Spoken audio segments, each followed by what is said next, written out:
আল্লাহ সুবহানাহু ওয়া তাআলার শুকরিয়া আদায় করছি, যিনি আমাকে আপনাদের সাথে ইফতার করার জন্য এখানে সমবেত হওয়ার তৌফিক দান করেছেন। ইফতারের আগে কিছু সময় থাকে, আমরা সবাই মিলে কিছু আলোচনা করি, এরপরে দোয়া হয়। আমরা আমাদের নিজেদেরকে পরিশুদ্ধ করার মতো করে গড়ে তুলতে পারি ইফতার মাহফিলগুলোতে আসার মাধ্যমে। আল্লাহ সুবহানাহু ওয়া তাআলা আমাদের জন্য মাহে রমজান দিয়েছেন এবং এই রমজানে তিনি আমাদের জন্য আখিরি কালামও দিয়েছেন। শাহরুর রমাদান আল্লাযী উনজিলা ফীহিল কুরআন। আল্লাহ রাব্বুল আলামিন বলেছেন যে রমজান এমন একটি মাস যে মাসে আমি কোরআন নাযিল করেছি। আপনি কোরআনটা এমন একটা জিনিস যেটাকে প্রতিষ্ঠিত করার জন্য নবী মুহাম্মদ রাসূলুল্লাহ সাল্লাল্লাহু আলাইহি ওয়াসাল্লাম যুদ্ধ করেছেন, লড়াই করেছেন। মানুষের মধ্যে কোরআনের শাসন প্রতিষ্ঠার জন্য এক প্রাণান্তকর প্রচেষ্টা তিনি চালিয়েছেন। অবশেষে তিনি কোরআনকে রাষ্ট্রীয়ভাবে প্রতিষ্ঠা করতে সক্ষম হয়েছিলেন এবং শেষের দিকে এসে আল্লাহ রাব্বুল আলামিন আখিরি কালামের মধ্যেই এটা এনে নিয়েছেন যে মুহাম্মদ সাল্লাল্লাহু আলাইহি ওয়াসাল্লামের উপরে যে বিধান এসেছে তিনি কিন্তু সেটা মানুষের কাছে এটা প্রতিষ্ঠিত করতে সক্ষম হয়েছেন। তো মুহাম্মদ সাল্লাল্লাহু আলাইহি ওয়াসাল্লাম নাই, এরপরে নবীদের পরে আর কোন মুহাম্মদ সাল্লাল্লাহু আলাইহি ওয়াসাল্লামের পরে আর কোন নবী আসবেন না।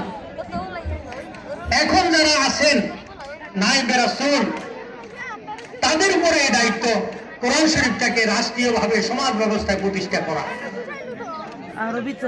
আপনি যদি একটু চিন্তা করেন তাহলে দেখবেন এই কোরআনের সমাজ কায়েমের জন্য যে সংগ্রাম শুরু হয়, লড়াই শুরু হয়, এটাকে জিহাদ ফি সাবিলিল্লাহ বলে। আপনি দেখুন, আপনারা আমরা যারা সাধারণত নামাজ কর্ম করি, অন্য কোনো কাজ তেমন একটা বুঝি না। যখন হক এবং না হকের প্রশ্ন আসে আপনারা তখন হকের পক্ষে থাকেন। যখন ইসলাম এবং ইসলামের প্রশ্ন আসে তখন আপনারা ইসলামের পক্ষে থাকেন, আপনারা সমর্থন দেন, এই পথে আপনারা ভোট দেন। শরীয়তের দৃষ্টিতে এটাকে বলা হচ্ছে জিহাদ ফি সাবিলিল্লাহ। ইসলামী আন্দোলন আমরা যারা করি, এদেশের মানুষকে সাথে নিয়ে আমরা করার চেষ্টা করছি। সেজন্য আমরা এই নির্বাচনে অংশগ্রহণ করেছি।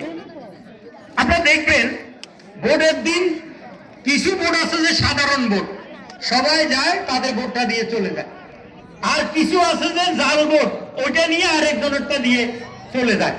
আপনি দেখতেছেন আপনার এলাকার দুইটা লোক একসাথে, একজন নিজেরটা দিতে যাচ্ছেন আর একজন আরেকজনেরটা দিতে যাচ্ছেন। আপনি দিচ্ছেন যেটা, সেটা হলো হকের পক্ষে, আপনি একটা রাষ্ট্রকে গড়ার জন্য ভূমিকা রাখছেন, আপনি সওয়াবের কাজ করছেন। ঠিক আপনার পাশাপাশি যে লোকটা এরকম কাজটা করেছে, জাল ভোটের কাজ, সে কিন্তু গুনাহের কাজ করেছে। তাহলে আপনার কাজটা হবে হকের পক্ষে জিহাদ ফি সাবিলিল্লাহ, আর ওর কাজটা হলো সে যদি মুসলমান হয় তাহলে তার কাজটা হবে জুলুমের পক্ষে, নাহকের পক্ষে, ইসলামের বিপক্ষে। আপনি যেটা করছেন সেটা দিয়ে আপনি সওয়াব পাবেন, আর আরেকজন যেটা উল্টাভাবে করেছে সেটা দিয়ে সে গুনাহের ভাগীদার হয়ে যাবে। আপনারা যারা আমার সাথে কাজ করেছেন এই নির্বাচনে, আপনারা দেখবেন আমি নির্বাচন আগে থেকে এগুলো ঘোষণা দিয়েছি, যেহেতু আমি হকের পক্ষে কাজ করি, শাহাদাত আলান নাসের পক্ষে কাজ করি, যেহেতু আমি জিহাদ ফি সাবিলিল্লাহ মানুষের জন্য আহ্বান জানাই, কিন্তু আমি কোনো মানুষকে জাল ভোট দেওয়া, চুরি করা, ভোট কেনা, জায়গা দখল করা, জোর করে মেকানিজম করার কোনো নির্দেশনা আমাদের পক্ষ থেকে দেওয়া হয় নাই। আমরা বলছি এটা নাজায়েজ, এটা হারাম।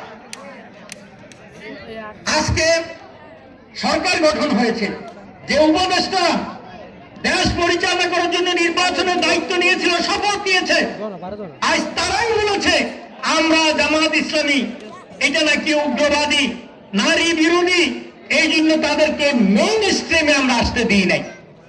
আপনারা কি দিয়েছেন? তো তাদেরকে মূলত আমরা বিরোধী দল বানিয়ে রেখেছি।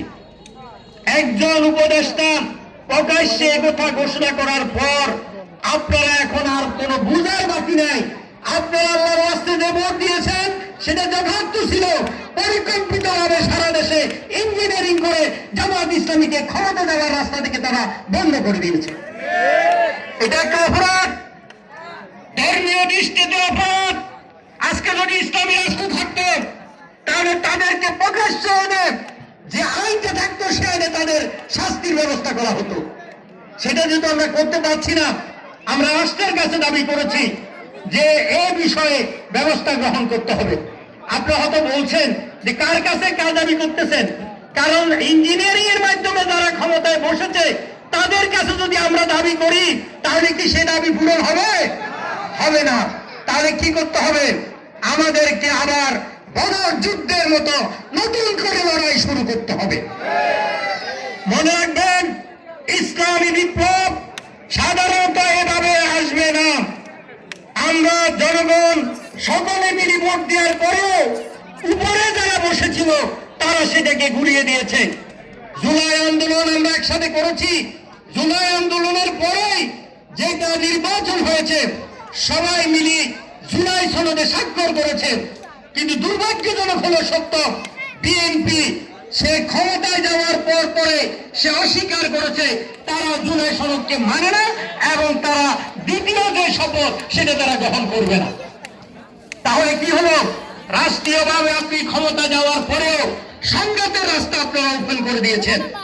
আজকের ইফতার মাহফিল থেকে আমি আহ্বান জানাতে চাই, যারা আজকে ক্ষমতায় গিয়েছেন, প্রধানমন্ত্রী হিসেবে দায়িত্ব গ্রহণ করেছেন, আপনার অন্যতম দায়িত্ব হলো জুলাই সনদকে ধারণ করা, জুলাই আন্দোলনকে ধারণ করা, বিচারের রাস্তাগুলোকে সামনের দিকে নিয়ে যাওয়া এবং যেভাবে উচ্চ কক্ষ গঠন করার কথা ছিল সেভাবে আপনারা উচ্চ কক্ষ গঠন করেন। আপনি নির্বাচিত হয়েছেন উচ্চ কক্ষে, আপনি যদি সংসদ সদস্য হিসাবে যে জুলাই সনদে যেভাবে নির্দেশনা আছে সে আলোকে যদি আপনি উচ্চ কক্ষে সেই সংসদ সদস্য মনোনীত না করেন, তাহলে আপনি যদি জুলাই সনদকে ধারণ না করেন, গণভোটের রায় যদি বাস্তবায়ন না করেন, তাহলে মনে করতে হবে আপনারা ক্ষমতা গিয়েছেন জাতিকে ধোঁকা দেওয়ার জন্য। আমরা আহ্বান জানাতে চাই, একদম সহজ সরল কথা, সেটা হলো একসাথে আমরা আন্দোলন করেছি, জুলাই সনদে স্বাক্ষর করেছি, গণভোটে হয়েছে, জনগণ গণভোটের পক্ষে রায় দিয়েছে, এই রায় বাস্তবায়ন করা সরকারের দায়িত্ব। আসুন আমরা সকলে মিলে আজকের এই ইফতার মাহফিল থেকে শপথ গ্রহণ করি, শুধুমাত্র একটা ভোট আমাদের জন্য যথেষ্ট নয়, আমাদেরকে বদর যুদ্ধের চেতনায় উজ্জীবিত হতে হবে, আমাদেরকে ইমানের চেতনায় উজ্জীবিত হতে হবে। আর কেউ যদি মুসলমান দাবি করেন তাহলে আপনি ভোটের আগের এক কথা, ভোটের পরে আরেক কথা, এটা মুনাফিকির লক্ষণ। এই কাজগুলো আপনাদেরকে ত্যাগ করতে হবে। যদি আপনারা ত্যাগ করতে না পারেন তাহলে মনে রাখবেন, রোজার দিনে আমরা বলছি খোদাই গজব থেকে আপনারা বাঁচতে পারবেন না এবং বেশি দিন আপনারা ক্ষমতাও থাকতে পারবেন না। আমাদের আমির পরিষ্কার বলে দিয়েছে, আপনারা এই বিষয়গুলো ধারণ করেন। একসাথে আন্দোলন করেছি, একসাথে নির্বাচন করেছি, আমরা নির্বাচনকে মেনে নিয়েছি। আসুন আমরা সকলে মিলে এখন দেশটা গঠন করি। যেটা যেখানে স্বাক্ষর করার কথা ছিল সেটা স্বাক্ষর করেন, যেখানে উচ্চকক্ষ করার কথা ছিল সেটা করেন, সংবিধানে যা যা ঢুকানোর কথা ছিল সেটা আপনারা ঢুকান, এটা আপনাদের দায়িত্ব। যদি আপনারা না করেন তাহলে আবার জুলাই আন্দোলন শুরু হবে, দেশ উত্তপ্ত হয়ে যাবে, দেশের মানুষ আবার আরেক ধরনের আশঙ্কার ভিতরে পড়বে। আজকের এই ইফতার মাহফিলে আমি আপনাদেরকে আহ্বান জানাতে চাই, আল্লাহকে ভয় করার মূল কথা হলো, আমি সামনে যে কথা বলবো পিছনেও সেটা বলবো, আল্লাহর তাকওয়ার মূল কথা হলো আমি যেভাবে আয় করবো হালাল পথে, ঠিক সেভাবে হালাল পথে আমাকে ব্যয় করতে হবে। তাকওয়ার মূল কথা হলো আমরা আল্লাহকে যেভাবে মানা দরকার সেভাবে মানতে হবে। রোজা যে শিক্ষা আমাদেরকে দিয়েছে সেই শিক্ষার আলোকে আমাদের জীবনটা গড়ে তুলতে হবে। আল্লাহ রাব্বুল আলামিন আমাদের সবাইকে কবুল করুন, আমিন। ওয়া আখির দাওয়ানা আলহামদুলিল্লাহি রাব্বিল আলামিন। আসসালামু আলাইকুম ওয়া রাহমাতুল্লাহি ওয়া বারাকাতুহু। ধন্যবাদ।